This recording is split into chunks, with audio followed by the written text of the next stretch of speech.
Right, so we're gonna move on to a new section dito sa ating Automation and Programmability Fundamentals. And on this one, ang pag-uusapan naman natin or ang tatalakayin naman natin is all about API. Okay, so ano yung API, paano siya ginagamit in terms of the network, and ano yung mga basic information, kumbaga, or foundational knowledge na kailangan nating malaman para maintindihan natin ito. Okay? So, ang goal natin for this section is to really understand the fundamentals or the high-level overview how API works, and then how it is being used in the networking. Kasi API is mostly for dev.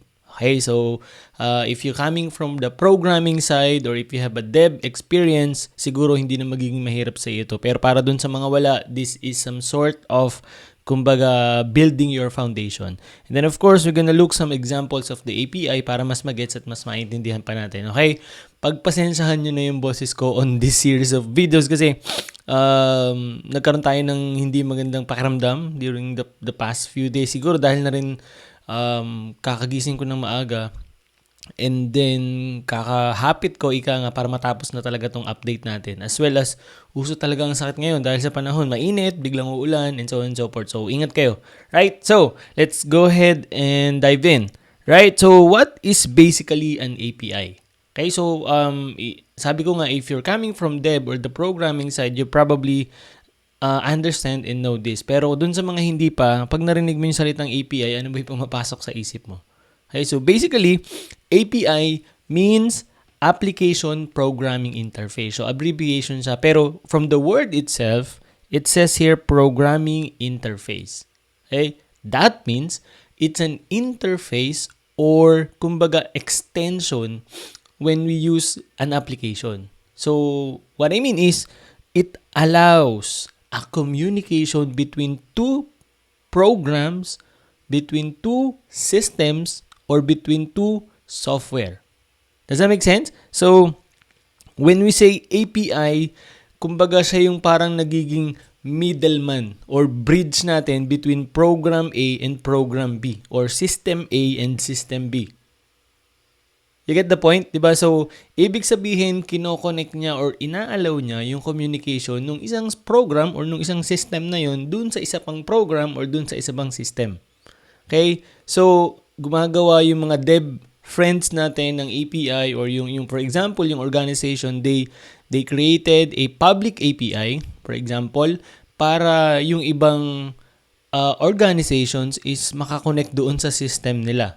Diba? So mamaya I'll show you an example. Pero you're getting the point here, diba? So let me show you a simple illustration how does that really work. Okay, so for example, we have application A residing on this server, for example, and then we also have an application B that is residing on a different server. This can be on a separate network or over the internet.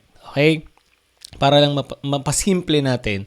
Now, si application A, for example, needs some data. Okay? Need some data or kailangan ng ilang information. For example, maps o kaya naman, ano pa ba? Yung mga tipong information about pages and so on and so forth. For example, sikat na sikat kasi ngayon Google Map, yung mga location services, right?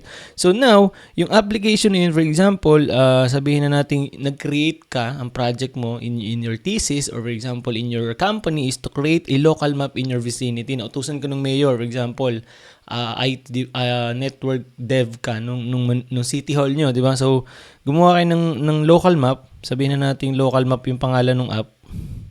Okay, local map. So instead, na ikutin nyo lahat ng street, for example, nung bayan or local vicinity nyo, what you do is, you pull up an information from Google Map through their API.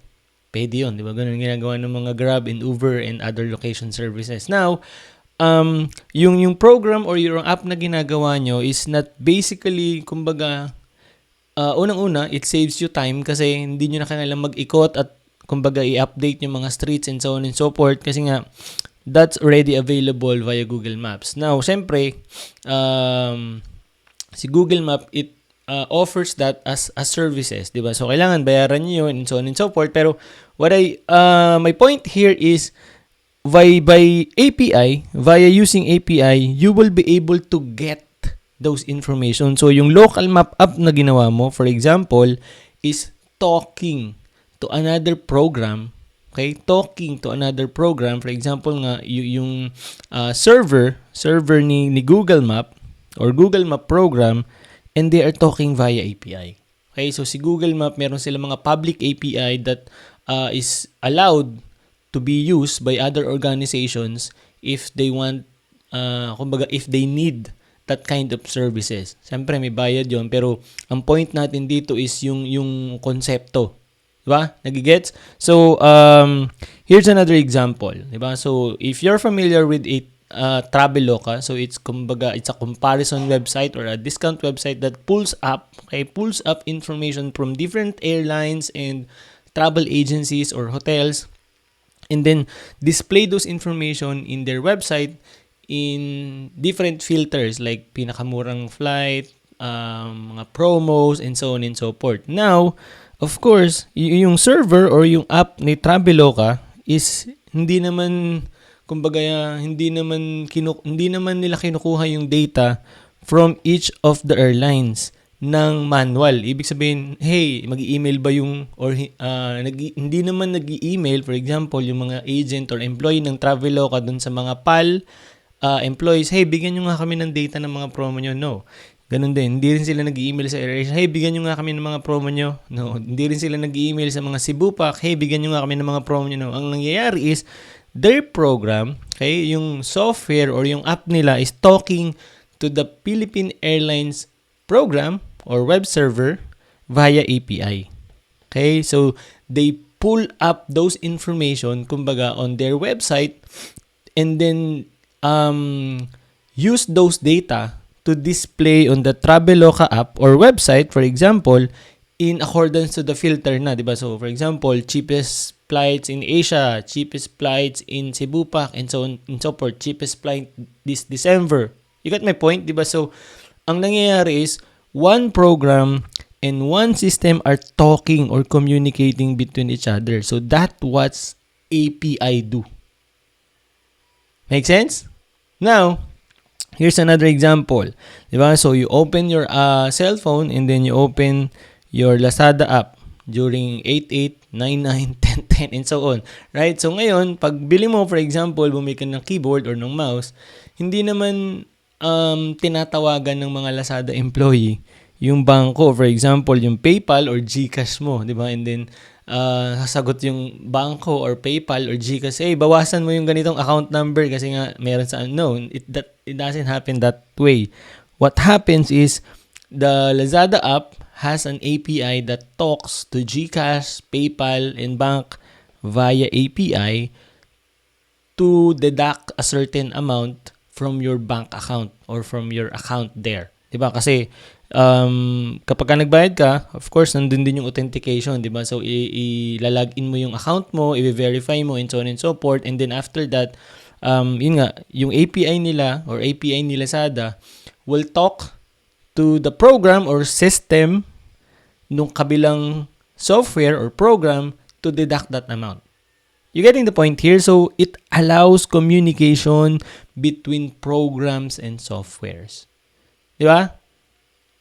Does that make sense? Diba? So, for example nga, you have program A or system A talking or communicating to program B or system B. If program A needs information, it can request that information, and then program B gives that information. Usually, it has a client-server relationship. Diba? So, alam niyo naman siguro yung client-server relationship. Meaning, si client is issuing a request to pull up information to the server. Diba? And then, the server replies or responds those information. So, ganun din. API request, and then the server responds those data or information. Make sense? Now, let me show you an examples of some of the APIs that are available on the website now. So, here's my Google Chrome. And then you can see here, it's a Google Maps, like kagaya ng sinabi ko kanina, API. So if, for example, your organization or your dev, and then you're building location services, like for example, you're building the next Uber or next Grab, ika nga, di ba? So, kailangan mo ng roads and places and maps, di ba? So now, instead na libutin mo yung buong Pilipinas, for example, and then i-record mo yung mga streets and so on and so forth, you can access the maps that's already available via Google Maps, which is somehow the most updated one. Diba? Now, of course, hindi naman nila ibibigay sa'yo yon by the file itself. Diba? So, meron silang public API kung saan pwedeng magamit ng app mo or ng program mo yung maps na yon, depende dun sa kailangan mo. So, for example, saan yun?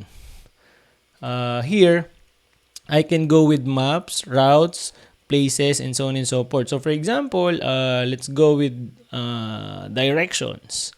Okay? And then, here's the public API. Diba?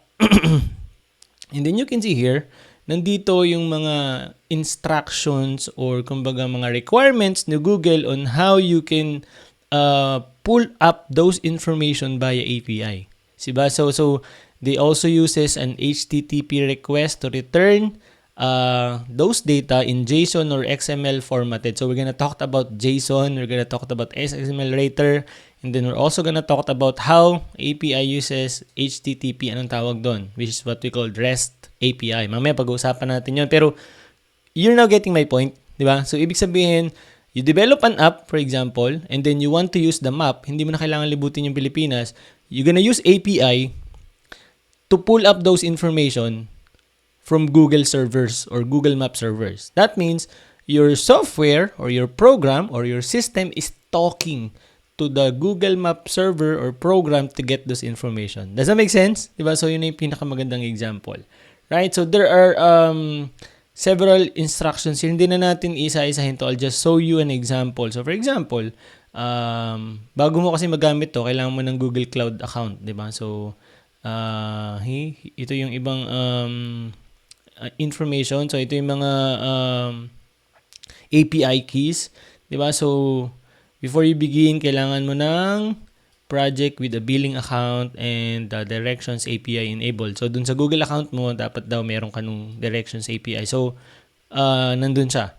Right? Now, when you're creating an API, so nandyan naman na yung mga what do you call this? Instructions and requirements. Pero sabi ko nga, hindi naman part na to ng CCNA. I'm just showing you these examples para talagang ma-visualize mo, mas magets mo yung ibig sabihin natin when it comes to API. Another example is here for Facebook. Okay, so here's, so kung makikita nyo, Facebook for developers. Diba? So, it's more on dev and programming side. Pero here, makikita mo yung mga what do you call this? Public API din ni Facebook. This one, for example, is for Pages API Access Token. That means, if you're a dev or if you're a programmer, kumbaga, gusto mong gumawa ng another app or third-party app na magdi-develop kung saan mag-auto-post doon sa page mo sa Facebook. For example, di ba may page tayo, techacademy.ph. Now, for example, if I want to create an app that automatically posts, okay, doon sa page na yun without me logging into the Facebook page, okay, pwede akong gumawa nun. Kailangan ko lang gamitin yung API na pinoprovide ni Facebook. So, yung software ko, yung app ko, talking to another program or software or system ni Facebook, which allows that communication. It's an API. Okay? Nagigets? Diba? So, as you can see here, nandito na yung mga information again. And then, ayan. So, nandito yung mga details. Kasi nga, when you use an API, lalo na kapag ka REST API, meron tayong tinatawag na mga methods, di ba? So, it's like an HTTP or a web-based methods na ginagamit like get or post and so on and so forth. Pero mamaya pag-uusapan natin yon. And then those data are being kumbaga formatted into JSON, like for example, like this response, di ba? So, yung ID equals the page ID. So, di ba, key and value. Mamaya pag-uusapan natin yun. Pero, you now, kumbaga, grasping the whole concept na tinatawag nating API. Here's another one. Saan na yun? Graph API. Actually, ganun din to eh. Hindi ito yung gusto kong ipakita. Yung isa. Ito. Ayan. So, basically, this one is live video API ni Facebook. Okay, so if you're familiar right now with live streaming services like StreamYard, BeLive, yung ginagamit natin, and then OBS, right? So itong ginagamit natin na recording is basically you can use an API to connect this program, for example, OBS, into Facebook to stream a live video. Diba? So, kailangan mo lang ng mga API keys from OBS or from Facebook, and then those programs or those system, magkaiba yan ha, they can talk each other via that API. Does that make sense? Diba? So, for example, diba yung mga StreamYard, hindi ka naman na nagla-log in sa Facebook. Diba? Na-connect mo na yung, once na na-connect mo na yung Facebook page mo doon sa StreamYard, for example, you can live stream na. Does that make sense? So, as you can see here, of course, bago mo daw magamit to, kailangan mo ng developer account, and then registered Facebook app with basic settings configured, and then kailangan mo rin yung mga yan. Pero what I mean here is saan na yun? So ito yung mga kumbaga parameters na pwede mong ilagay sa app mo. So yung permission, kailangan makapag-publish ng video, and then kailangan ma-access yung token or ma-authenticate. And then, nasa na yung example dito? So, for example, you issue this command. So, via curl siya. And then, the Facebook server or system will have you return these parameters. So, kumbaga, nandyan na yung mga streaming parameters or requirements on how your program or app, kumbaga, stream your video onto that page. Does that make sense? So, nasa na hinahanap po dito?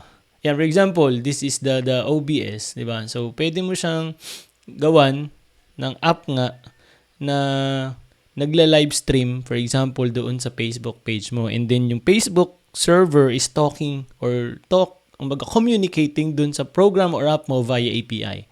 Nakukuha? So, another example here. Close ko na to ha. For example, so, dito sa MailerLite ko, for example, and then sa Tech Academy, okay? I'll just show you this example. Okay? And then, admin. So, here. So, MailerLite, I use this as my CRM or customer, email responder, email autoresponder pala. So, si Tech Academy, for example, is, diba? I go here sa support your students sa platform natin in Thinkific. What I mean is, kapag kami nag-enroll, for example, dito sa courses natin, okay, for example, may nag-enroll dito sa courses natin, ang mangyayari is makakapture ko yung email nila. Diba? So, for example, may nag-enroll dito sa ating CCNA MasterClass version 2.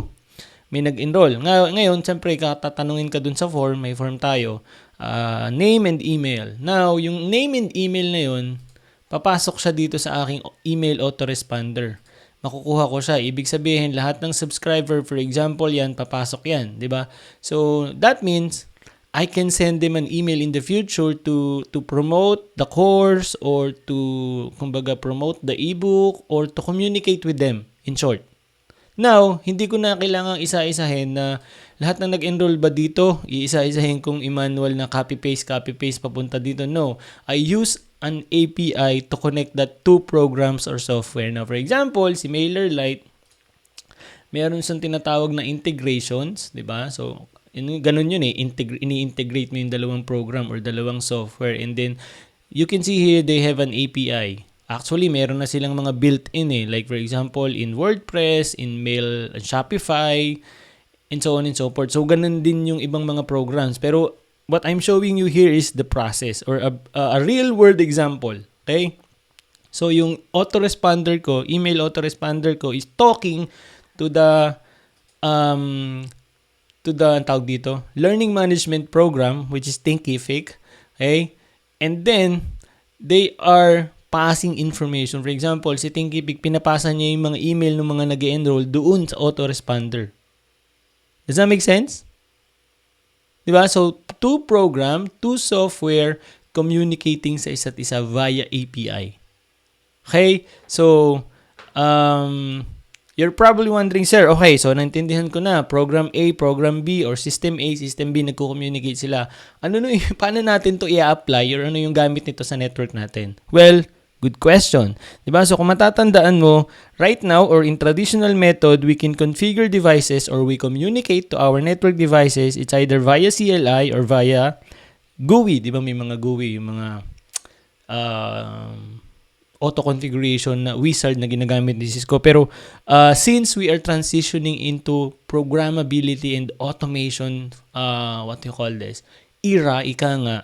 Diba? Kung matatandaan mo, dun sa ating northbound interface, meron din tayong southbound, pero mostly kasi tayong mga network administrator, we are focusing on the northbound. Diba? So that means we can use a program or a programming language or a software or a system that talks to the SDN controller and that is managed via API.